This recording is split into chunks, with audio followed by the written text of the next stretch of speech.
RM390 Sold. Okay, ini adalah gudang Bos Ijan. Macam geng-geng Bos Ijan tengok, hari ni ada jualan apa sebenarnya ni. Cobra harga RM1,000, Cobra harga RM3,000 sold. Ni semua dah sold RM3,000. Ini RM18,000 lebih pun sold. Okay, RM3,000 pun sold. Pelik tak? Bentuk sama, RM3,000, RM18,000, sama je bentuk. Yang ini RM1,200, yang ini kok RM1,000, tapi sold saja. Kenapa?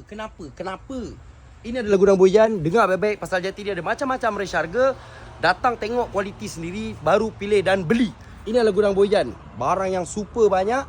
Contoh macam ni RM1,000. Acik dari mana ni? Ni kita boleh tengok detail acik yang beli. Norizan Selamat, Kampung Parit Maimun. Kampung Maimun dekat. Tadi kita baca daripada macam-macam tempat. Ni pun RM1,200. Daripada Norsiati, Jalan Nibong, Taman apa ni tak tahu. Okey.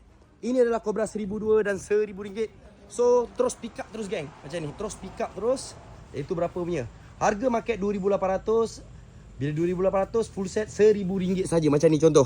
Harga market RM2,800, dia RM1,000 saja. 3,211 siap meja. Debit RM1,000 untuk king size, bersaiz besar, debit besar. Dan RM800 bersaiz queen size. Ni acik dia ulu langat ni. Kita boleh tengok, baca detail dekat situ. So ini adalah gudang Bos Ijan. 800, 1,000, 1,000. Itulah gudang Bos Ijan. Type je gudang Bos Ijan. Tak buat jualan online. Tengok. Ramai lagi geng. Tiba-tiba ramai. Ini adalah gudang Bos Ijan.